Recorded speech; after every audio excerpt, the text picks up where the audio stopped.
Hello and welcome to Dukascopy TV. Bonjour et bienvenue à Dukascopy TV. Je suis Andrew Sex McLeod de LeapRate. Bienvenue dans la 4e partie du talk show sur l'industrie Forex avec Karin Zalzberg et James Hazard de Carinza et Luis Sanchez de BMFN. Cette fois-ci, nous allons discuter le modèle du coût. On a longuement débattu sur le modèle du coût dans l'industrie Forex, surtout quant aux façons dont on peut structurer les politiques concernant les IB, le partage correct des revenus, tout ceci est extrêmement important. Cependant, il existe un nouveau coût assez désagréable qui s'annonce potentiellement catastrophique pour les sociétés en raison de l'exposition négative du solde client. C'est un coût supplémentaire et nous allons revenir à ce sujet. En ce qui concerne les coûts, il y a tout un éventail d'aspects à gérer ici. Il ne s'agit pas uniquement de la technologie. Alors comment gérer tout ce spectre d'aspects corporatifs? Luis, vous êtes expert en la matière, à vous la parole. Oui, merci Andrew. Comme on dit dans mon pays, beauté avant l'âge. Alors Karine a quelque chose à nous dire. Vous savez, je crois fermement au potentiel de la localisation. Je crois que tout devrait être localisé en termes de partenariat. Je pense qu'il faut trouver un partenaire local dans chaque pays et travailler ensemble en pleine coopération pour augmenter les ventes. En parlant des partenaires, je sous-entends des courtiers, des IB. Si nous parlons des partenaires locaux, nous pouvons discuter du modèle commercial 80 contre 20 ou bien 70 contre 30. Si vous êtes dans le marketing ou bien si vous êtes courtier pleinement opérationnel, vous rencontrez un excellent responsable des ventes qui gère son propre département d'une manière efficace et vous lui proposez une coopération en localisation en Slovaquie par exemple ou bien à Dubaï, n'importe où dans le monde.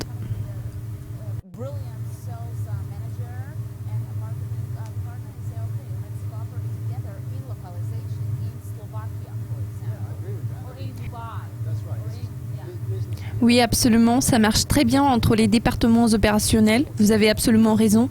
Je crois que plusieurs sociétés ont fini par déduire la même chose parce que ça permet de réduire les coûts d'une manière tangible, surtout lorsqu'il s'agit d'un modèle hybride qui est très répandu de nos jours. Presque chaque société est un hybride.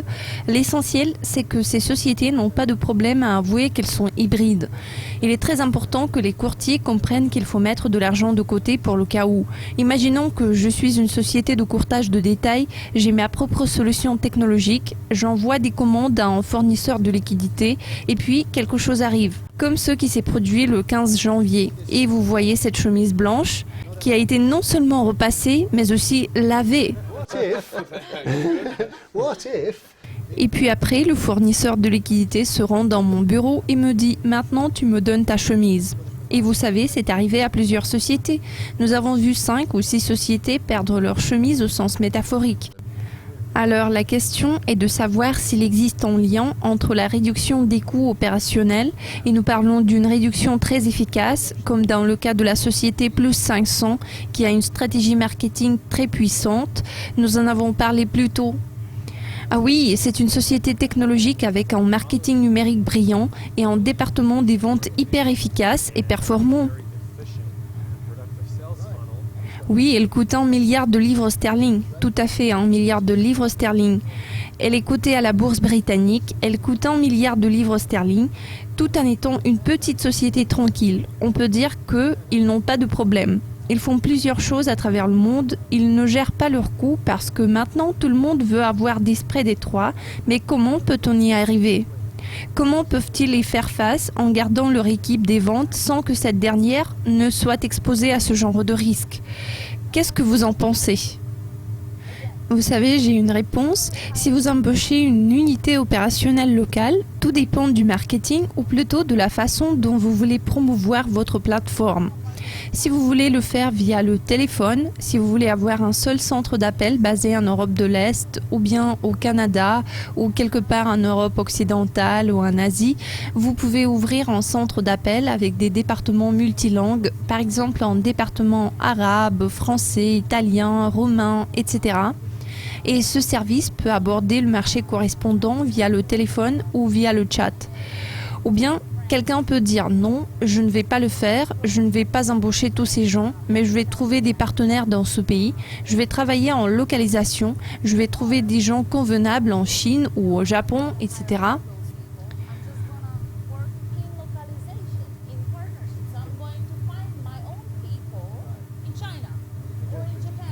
à fait. Et vous pouvez le faire par le biais du marketing digital dont on a déjà parlé. Absolument, parlons des IB. Nous avons un système centralisé de plus de 4000 IB. Qu'est-ce que nous avons acquis ? Nous avons élaboré une technologie géniale qui sert à automatiser le processus de recherche des courtiers pour les IB. En règle générale, lorsqu'un IB vient à un courtier en disant « je voudrais être un IB », ils font des conférences avec tous ces discours infinis. Ils parlent de ce qu'ils veulent faire, de la façon dont ils veulent le faire, etc. Ils vous donnent leur prospectus, leur stylo, et puis vous rentrez à la maison et figurez-vous, vous ne comprenez rien du tout. Oui, c'est vrai. Il existe un problème de compréhension du côté de l'IB. Alors, ce que nous avons fait, nous leur avons permis d'avoir leur propre courtage, mais d'une manière automatisée. Qu'est-ce que ça signifie ? Il s'agit de fournir des données nécessaires en 10 minutes et puis le système fera tout pour vous. CRM, back-office, démo, life environment, etc.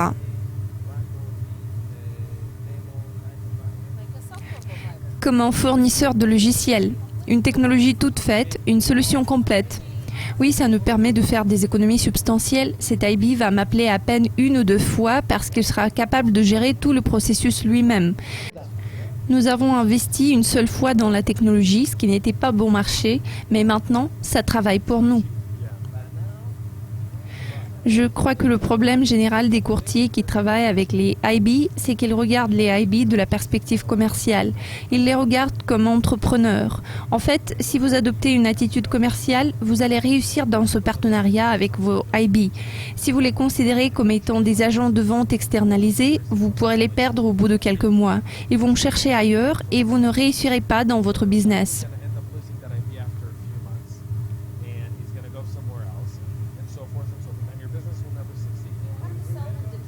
Nous avons déjà eu une expérience similaire aux États-Unis. Les gens vous demandent qui vous êtes, vous répondez « je suis un courtier » et ils vous disent « ah bon, vous êtes un courtier ?» Mais ce que font les courtiers, ils présentent une entreprise à une maison de courtage. Disons, nous permettons aux gens de se connaître en un quart d'heure.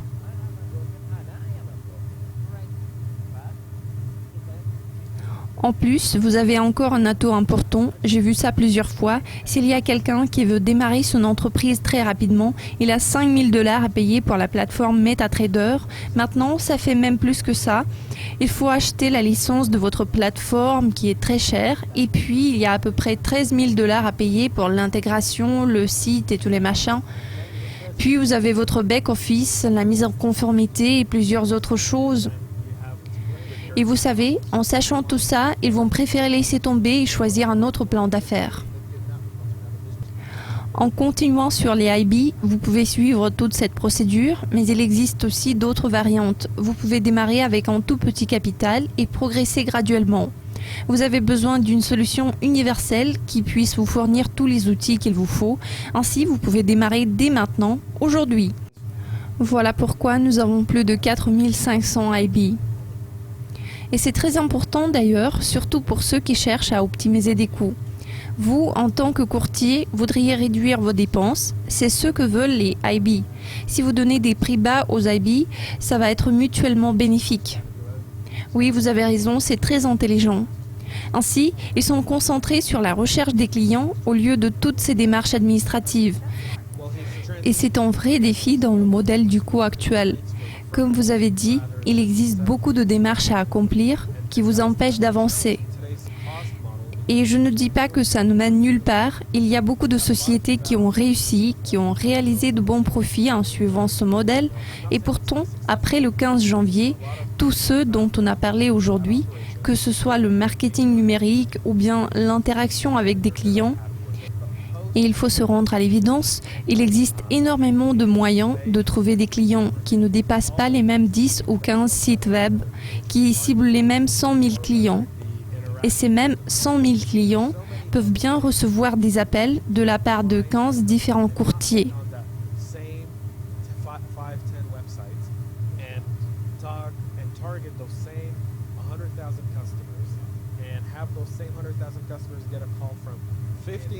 Et on peut dire la même chose sur le marketing d'affiliation.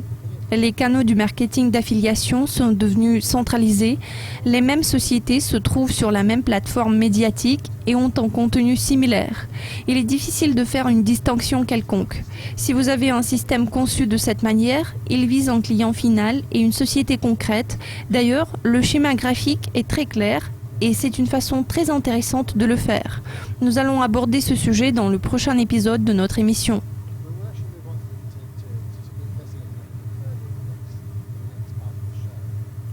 Et vous avez mentionné quelque chose que je voudrais souligner en ce moment. Vous avez parlé du marché d'affiliation. C'est effectivement ce qu'un courtier devrait faire, notamment ce que fait un affilié. Je connais personnellement des affiliés qui créent des vidéos spéciales destinées à pousser le client à s'enregistrer et déposer de l'argent. Mais franchement, pourquoi doit-on le faire comme ça? Pourquoi ne pas le faire vous-même? Pourquoi doit-on être dépendant des autres? Tout à fait. Pourquoi toute cette dépendance des tiers parties qui, aujourd'hui ou demain, vont créer leur propre équipe? Aujourd'hui, ça va être un courtier, demain, ce sera un autre. Absolument. C'est la plus grande question ici. Tout à fait. Vous avez tous raison. Nous allons revenir à ce sujet dans notre prochain épisode. Rejoignez-nous pour de nouveaux épisodes de notre discussion sur l'industrie Forex. Je suis Andrew Sachs McLeod de LeapRate. Vous avez suivi Dukascopy TV. Merci de nous avoir regardés.